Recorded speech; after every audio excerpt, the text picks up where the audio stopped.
Wrote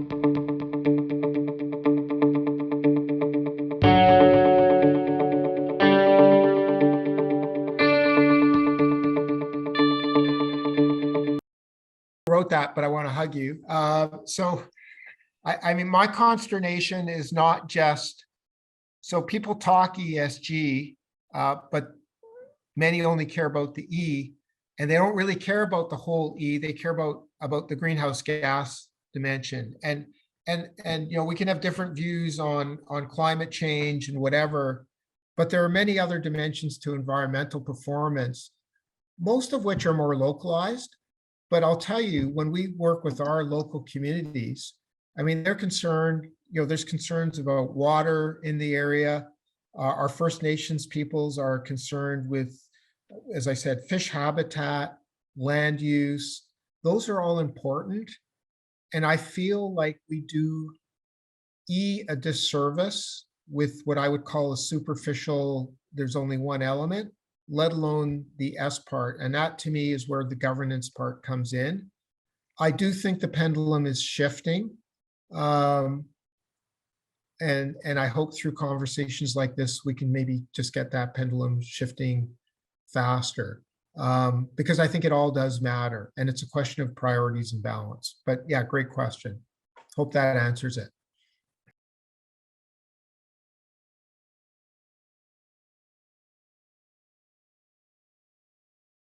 Boy, I'm going to get myself in trouble. To some degree, I think trying to come up with a homogeneous one-size-fits-all measurement system, to be candid, I think it's a fool's errand. I don't think it can be done. And the reason I say that is different elements matter to different companies in different industries in different regions.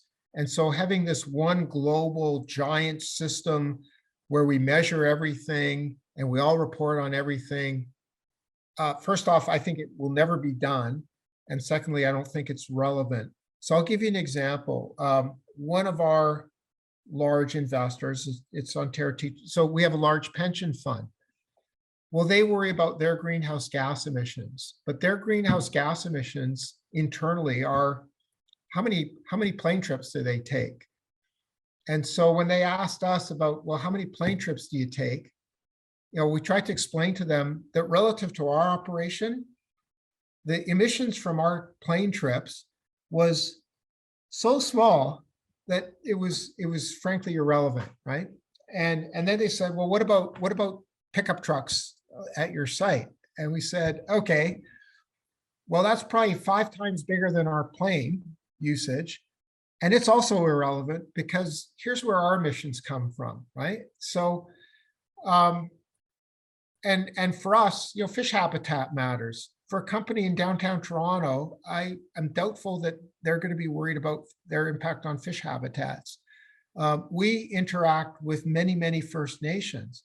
Well, there's companies in other parts of the business and in other areas where they don't interact.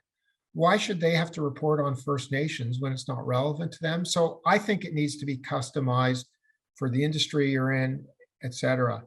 I would also tell you that even on greenhouse gas emissions, I'm going to go on a little long here. So we started measuring our emissions, frankly, before it was popular to do so. So we were measuring emissions, methane emissions from leaks and venting before anyone was even talking about it. And so our company has a very, I would say, a very informed view of our greenhouse gas emissions. And we started acting on it early because we knew where it was coming from. So our emissions are extremely low by virtually all standards. But then we went to, you may know there's the terminology is there's scope 1, scope 2, and scope 3 emissions. So scope 1 emissions are what come directly from your company. Scope 2 emissions essentially are emissions that come through the electricity use. So we don't generate our electricity, but the electrical generator does. So that's scope 2.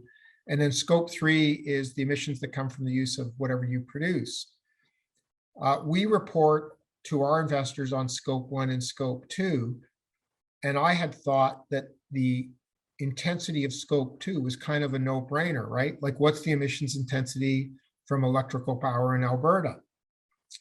And so we went, my team, they went to a website. So the federal government has a website, and they pulled off the scope 2 emissions, except they didn't have the current year. They only went back. So they were 3 years behind in terms of reporting. And so we said, well, what are the current emissions and where does your information come from? So they pointed us to an Alberta website. They said, well, we get our data from there. So we went to the Alberta website, and it was different than the federal website that they said they got their data from. And it wasn't a little bit different. It was different by like a factor of 2. So I don't know what the emissions intensity is just for electrical power in Alberta, and nobody seems to know, right? So now you get into, and now we're going to standardize reporting for the whole world. And we don't even know what our emissions intensity is for electricity in Alberta yet, right? And it's complicated. So sorry, that's a long-winded answer. We do what we can. We report our data as cleanly as best we can.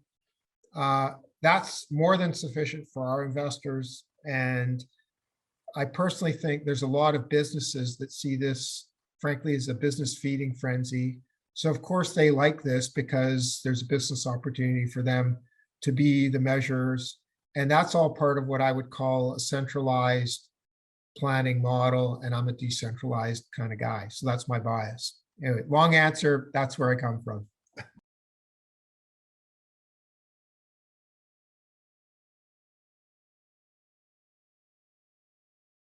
Thanks for that question. We're really passionate about it. So we were not happy with our relations with some of our First Nations community neighbors. And I was hearing feedback that it was not going very well. And so quite candidly, we did 2 things. One is we changed people.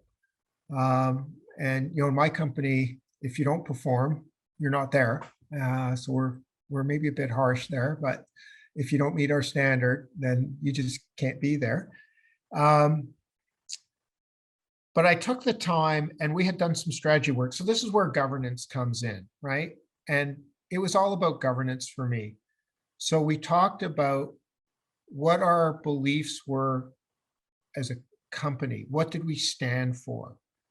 And one of the things that I'm passionate about is I believe in the importance of relationships, all relationships, because they matter. And sometimes you get a payoff from a good relationship, sometimes you don't, but you never know. And so I think your reputation or relationships are key elements for business success, right? And so we work hard to have good relationships with our suppliers, with our workers, with our investors, and with the communities where we operate. And when we reflected on First Nations, I certainly wasn't happy. We brought in a new person to manage it. And he actually researched us, and he said, yeah, I want to come work for you guys because I know what you stand for, and we overlap. And so we turned him loose with a corporate belief and a corporate commitment. And like, I do cartwheels. I'm so pleased with what he's been able to do. And we gave him a framework and the resources to work with, and we turned him loose. And I haven't given you the list of the 6 other great First Nations initiatives that we have going on now, but it all started with governance.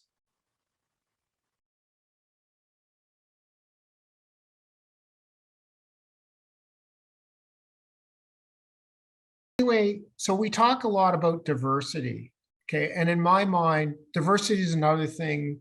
There's a lot of ideas in my experiences.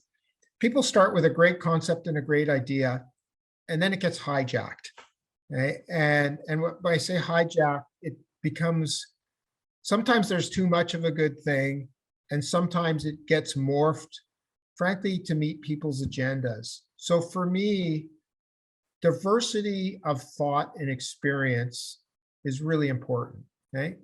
And some of my training back from my big company days, we spent a lot of time looking at quality decision making. So how do you make good decisions? Because we make huge investment decision bets. I've invested many billions of dollars. And you want to be aware of all the biases and blind spots, because at the end of the day, it's not about investing. It's not about deploying the money. You actually have to crystallize and realize the benefit that you promise. And for me, when I promise my investors, like, that's a genuine promise. So you want to make good decisions. And for me, it comes through the right team with the right culture and enough diversity. So you want diversity, but it's diversity of thought, it's diversity of experience. And you have to have a culture which fosters and encourages healthy debate.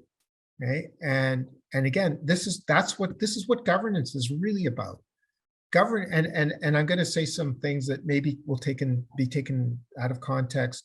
But diversity for me at a board is not the gender makeup, and it's not the visible minority makeup. And don't get me wrong, many times those people come with a different set of experiences, but my driver is the experiences and the different ways of looking at things. It's not the stuff you can see that's diversity, it's the stuff in here. That's where the diversity comes from, and that's how you can best protect against biases.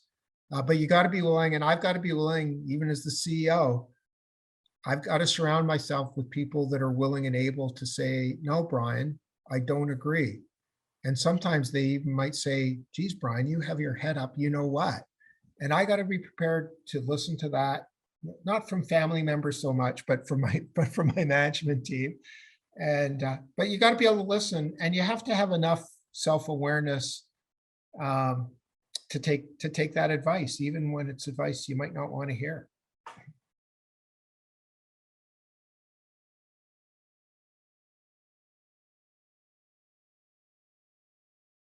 Read. Like, Google is an amazing thing.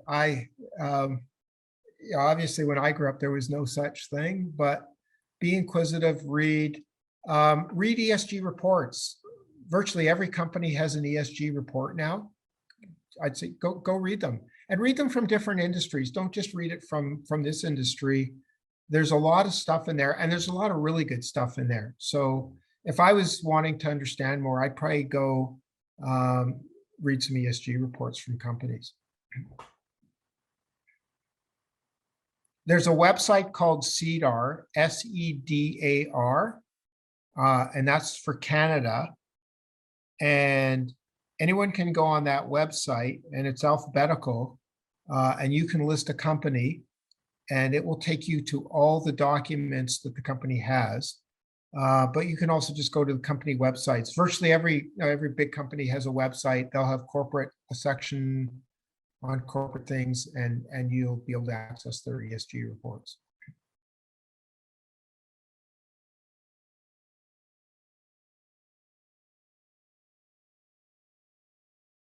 The easy answer, and then I'll give you the hard answer. Okay. So the easy answer is we don't even tell people our story. We've got all these great stories. That's sort of, frankly, my involvement with the industry, at CAP, Canadian Association of Petroleum Producers. It's what you guys are doing. We don't get our stories out there. We don't even tell people about this stuff. And I'm always amazed. Like, I go to meetings with my industry peers, and I'm an insider. I go, wow, I didn't know that. Now, our company, we're private. We don't do an ESG report. And frankly, for us, we were a little bit reluctant, like even talking to you guys about our First Nations things. We don't do it to brag. We do it because we believe in it. And we're now sharing it just to offer examples of what other companies can do. But we don't want it to be perceived that, look at us, look at what we're doing, because that's not why we're doing it. And if no one knew except us, like, that'd be just fine for us. But the easy answer is let people know more of what we do, because it's a story that I think we can be very proud of. The hard answer is, I think we've got flaws in governance, and that's hard to fix. And I spend quite a bit of my time working on the governance side. It's tough slugging. But if you want a more permanent, long-lasting answer, for me, it always comes down to governance, and that's what I think, in our country, really need to work on. Thank you so much for your time. Hannah can promise you that at my dinner table, there are many, many discussion rants about governance and politics in the country and in the province. But that's where we need to go. Sorry, Hannah. You can go for a long time. But like you said, input from family members. What do we know? Just kidding. Thank you so much for joining us today and for your time and presentation and for answering all of those questions. It was really fantastic and great to have another perspective on ESGs and what it looks like in the industry. Great. Thanks for having me. Hopefully I gave you a little bit of food for thought. Hopefully you don't barf over too much of the food. And happy to follow up if anyone wants further discussion or dialogue. As Hannah says, I can go for a very, very long time on these things. So thanks all. Thanks so much. Good luck with the mulch. Thanks. Take care all. Have a good afternoon. Bye now.